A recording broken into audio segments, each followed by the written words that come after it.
இன்றைக்கான தேவனுடைய வார்த்தை, அவர் வெறுக்கிறார். நீதிமொழிகள் 8ஆம் அதிகாரம் 13ஆம் வசனம் சொல்லுது, தீமையை வெறுப்பதே கர்த்தருக்கு பயப்படுகின்ற பயம், பெருமையையும் அகந்தையையும் தீய வழியையும் புரட்டு வாயையும் நான் வெறுக்கிறேன். அதாவது இதில் சொல்லப்பட்டது போல தேவன் பெருமையையும் தீய வழிகளையும் புரட்டு வாயையும் வெறுக்கிறாரா. நாங்கள் தீமையை வெறுக்கிறவர்களாக இருக்க வேண்டும். அப்படி தீமையை வெறுப்பதே நாங்கள் தேவனிடத்தில் பயந்தவர்கள் என்று பொருள்படுகின்றது. பெருமையையும் அகந்தையையும் தேவன் அளிக்கிறாராம்.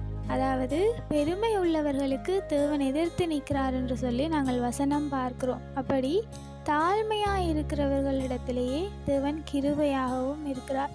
தீய வழியை தேவன் வெறுக்கிறாராம். அதாவது நாங்கள் வலதுபுறமும் இடதுபுறமும் சாயாதபடிக்கு தீய வழியை வெறுக்க வேணும் என்று சொல்லி வசனத்தில் பார்க்கிறோம். அப்படி இருக்கும் பொழுது தேவன் வெறுக்கிறதான தீய வழிகளை நாங்களும் வெறுக்க வேண்டும். தேவன் விரும்புகிறதான அவருடைய வழிகளில் நாங்கள் நடக்கிறவர்களாக இருக்க வேண்டும். புரட்டு வாயை அவர் வெறுக்கிறார். அதாவது ஒரு நேரம் ஒரு கதை சொல்லுகிறதை தேவன் வெறுக்கிறார். எப்பொழுதும் ஒரே போல இருக்கிறவர்களாக இருக்க வேண்டும். உங்கள் வாய்களில் இருந்து புறப்படுகிறதான ஒவ்வொரு சொற்களும் பக்தி விருத்திக்கு ஏதுவாக இருக்க வேண்டும் என்று சொல்லி வசனம் சொல்லுது. அப்படி இருக்கும் பொழுது நாங்கள் புரட்டு வாயாக இருப்போமாக இருந்தால் தேவன் அதை வெறுக்கிறவராக இருக்கிறார்.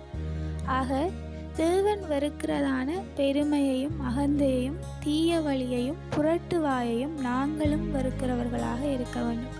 அப்படி வெறுப்பதே நாங்கள் தேவனுக்கு பயப்படுகிறதுக்கு அடையாளமாக இருக்கிறது. ஆகையால் நாங்கள் தேவனுக்கு பயப்படுகிறோமாக இருந்தால் வேறு யாருக்கும் பயப்பட தேவையில்லை. ஆக தீமையை வெறுப்போம், கர்த்தருக்கு பயப்படுவோம், அவர் வெறுக்கிறதை நாங்களும் வெறுப்போம். Have a nice day.